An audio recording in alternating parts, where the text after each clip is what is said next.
him. I want to watch the news. Are you making headway at least? This is the news.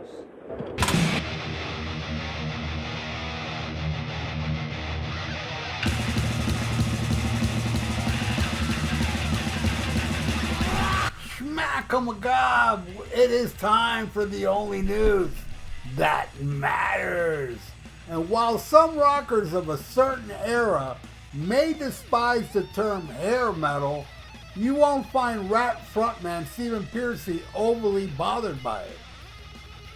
The narrative that many hard rockers from the mid to late 80s have presented is that hair metal has been a term that was disparaging and lumping together acts of a certain style and look, primarily being introduced after the era has already taken place. But Pearcy, reflecting on its use in modern society, shared his opinion on hair metal on the X social media platform, along with an old magazine article talking about the comeback opportunities for some of these 80s hair metal greats. In his post, he directly addressed the hair metal discussion, explaining, "The term hair metal, it doesn't bother me in the least, although it does some of the peers. Hair metal, think about it really. I'll embrace the tag 40 years later. Hey, it's identifying you in an 80s genre forever." Within the same thread, one fan suggested, "Nah, I would never embrace the term hair metal as it was specifically created to marginalize an entire genre of really talented musicians. It's all about the music, not the hair," to which Pearcy replied, "If you're doing business, are you not going to be playing on Hair Nation or do shows with the term hair because of the term? I'm not bothered because we created Ratt and Roll, and that is our, Ratt and Roll, and that is ours regardless of the association. To be clear, it's all rock music unless you're needing it." All right. Ratt and Roll. Look, it's cute. I don't have nothing against Ratt calling themselves Ratt and Roll. But, the way they describe, we're Ratt and Roll, we're not heavy metal, we're not rock and roll, we're Ratt and Roll. I'm Insane is a heavy metal track. Lack of communication, Wanted Man, Scene of the Crime. They had some metal songs, but, hey, I get it. Most bands were like, hey, we don't want to be called metal. I mean, Ratt even called themselves fashion metal at one point. It's like, all right, we're not metal, we're Ratt and Roll, but we're fashion metal, I understand a lot of bands that want to distance themselves. I mean, it was happening in the grunge era. In the early 90s, all these hair bands started changing their thing. Some went grunge, some just went away from the, hey, party, I'm having fun, getting laid and going to parties and getting drunk and high. And that wasn't cool no more. Even though, what came in was, music that had a lot of heroin junkies. And, a lot of them died because of overdoses and stuff. So, yeah, trade in the chicks, getting high and booze and all that to just, shoot heroin, man. It ain't about chicks no more. It's about chasing the dragon. And a lot of bands changed their style, to fit in with the times. And, I get it. Look, Kiss did Carnival of Souls. That's an example of some bands that went grunge. And, yeah, a lot of bands were all of a sudden ashamed of what they were. A great example is Bon Jovi. I think Bon Jovi has embraced his glam past more now.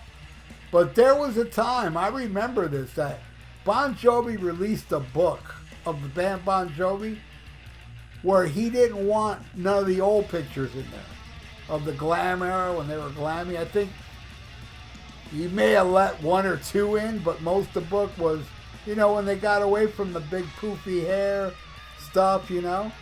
And yeah, musically, come on, they never went back to, you know, You Give Love a Bad Name and stuff like that. You know, I know they went country for a while. And everything I heard from Bon Phony, it's been, not that I liked them even when they were glam. I'm just saying, an example. They totally changed their musical style. And yeah, he went out of his way not to be associated with these type of bands, because when Dee Snider, I got this information from Ian Wadley from the Rock and Metal Combat Podcast. When Dee Snider tried to raise a benefit for the station fire, you know, the Great White Show, he's trying to raise money for it, and, you know, he went to Bon Jovi or Bon Jovi's management, and Bon Jovi declined because he didn't want to be associated with these hair bands, which, yeah, I thought that was pretty lame. And being an old dude that lived it, man, that I was there when all these bands were popping out of Los Angeles. You had Ratt, Motley Crue, Black and Blue, Wasp, oh man, Malice. There was a lot of great LA bands. Damn, Armored Saint, man. I love Lizzie Borden. I love Bitch. A lot of those Metal Blade band albums, you know, in the early, mid-'80s, man. And I'm telling you, man, I was there. All that stuff was called heavy metal. It was all heavy metal. And then later, you know, when Motley Crue did the Theater of Pain, it came in the real glammy stuff. But man, Tooth and Nail was a heavy metal album. And that's the thing. That's 1984. Out of the Cellar, that's the Ratt album, my favorite Ratt album.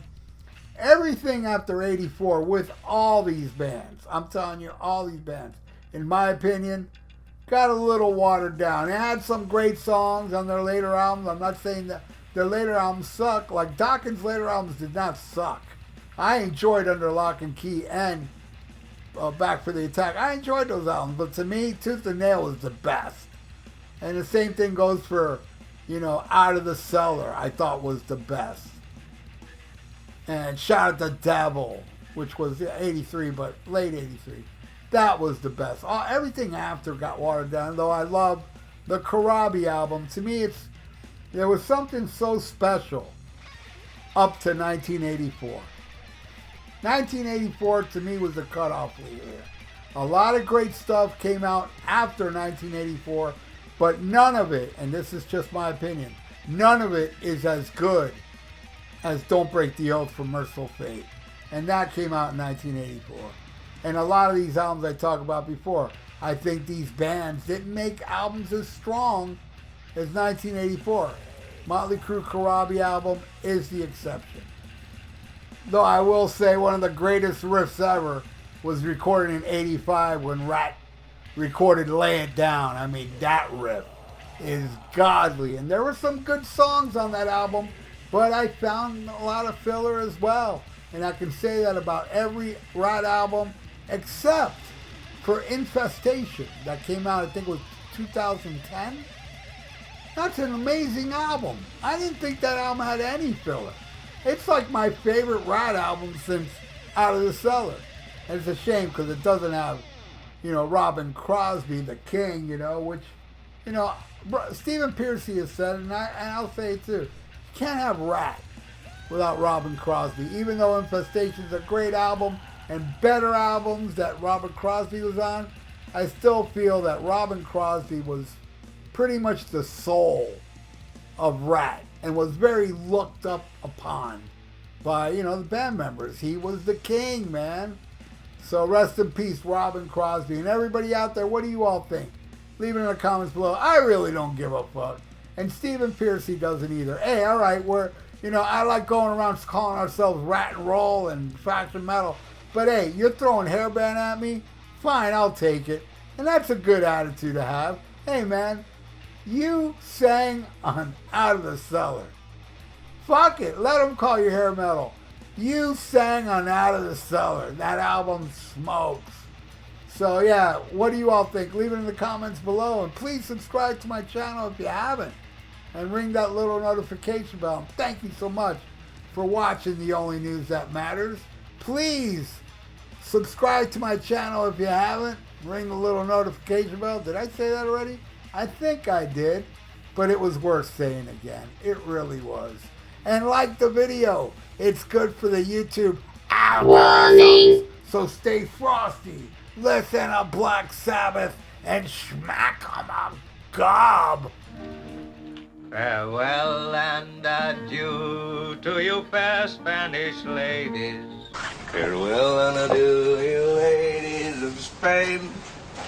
For we've received orders for to sail back to Boston.